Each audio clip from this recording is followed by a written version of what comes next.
Melos. Melos is the Grand Maester on the small council of King Viserys I Targaryen. Melos studied at the Citadel to become a member of the Order of Maesters. House of the Dragon, Season 1. 9 years into the reign of King Viserys I Targaryen, Melos attends a meeting of the small council in the Red Keep. When the discussion turns to the topic of the upcoming heirs tournament, the king asks him if his predictions of Queen Aemma's due date will be correct.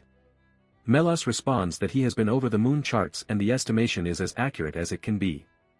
Viserys is also adamant that the child is to be a son, but Melos advises caution as there is no way of knowing for certain the sex of the baby in the womb.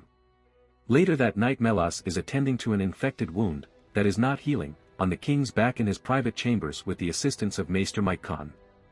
Melos suggests leeches be applied but Mycon recommends cauterization instead, which he concurs with. He is instructed by Ser Otto Hightower, the Hand of the King, to keep the affliction a secret. Melos attends a small council meeting at which Prince Daemon's actions with the City Watch and the criminals of King's Landing is discussed. During the heirs tournament Melos summons the king to Queen Aemma's chambers as she is having difficulties in labor. He apprises Viserys that the child is in breach and attempts to turn it have failed.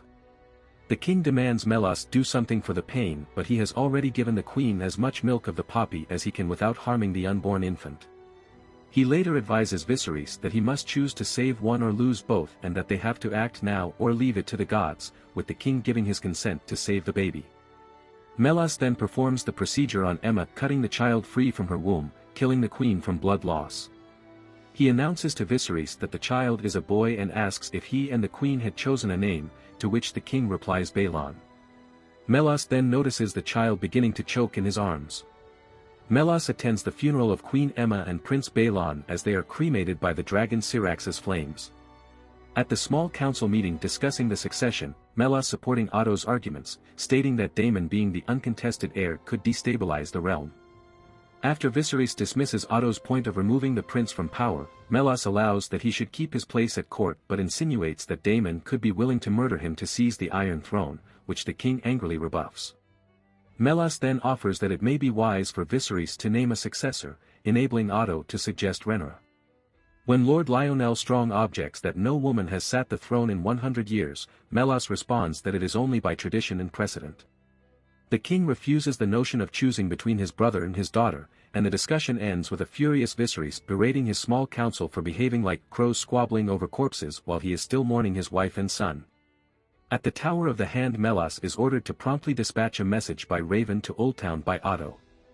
Melos later attends a small council meeting, during which Daemon is reported to have held a celebratory party at a pleasure house on the Street of Silk and is claimed to have dubbed Balon the heir for a day.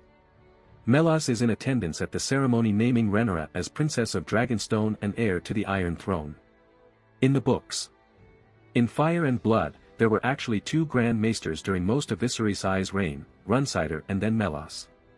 The TV series apparently condensed both into one character. Runsider was appointed as Grand Maester in 101 AC at the very end of King Jaehaerys' reign, mere months before the death of his second son Balon sparked the need for the Great Council at Harrenhal. Jaehaerys died only 2 years later and Viserys succeeded him, while Runsider continued to serve as Grand Maester until his own death in 112 AC. His chronicles of this first decade are curt and impartial, trying not to show bias. The conclave of Archmaesters appointed Melos as Runsider's replacement. He was considered a moderating voice on the small council, urging compromise between the increasingly divided factions forming at the royal court. Melos was politically neutral and his only goal was to ensure the stability of the realm. On the one hand, this made him frequently counsel King Viserys to forgive his rogue brother Daemon's frequent indiscretions. On the other hand, Melos was so dedicated to ensuring stability that he urged forcing Viserys' daughter Rhaenyra into a loveless political marriage to further unify the realm. Melos was a wise political counselor but perhaps not the best physician in the realm. He was a bit old-minded when it came to medicine and preferred treating many ailments with frequent leechings, while younger maesters achieved more success with medicinal potions and chemical tinctures. Coincidentally, in the books both Grand Maester Runsider and Ser Harold Westerling of the Kingsguard died within months of each other in the year 112 AC, 2 years before Rhaenyra's marriage. In the TV series, the role of Melos was extended backward in time to merge with the role of Runsider at the beginning of Viserys' realm. Conversely, teaser trailers have shown that Harold's role has been expanded forward in time, apparently merging him with aspects of other Kingsguard characters, so that he is still alive late in the reign of Viserys I.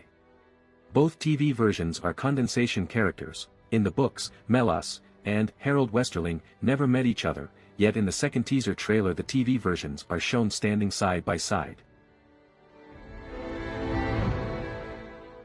If you like this content, don't forget to like and subscribe. See you later, bye bye.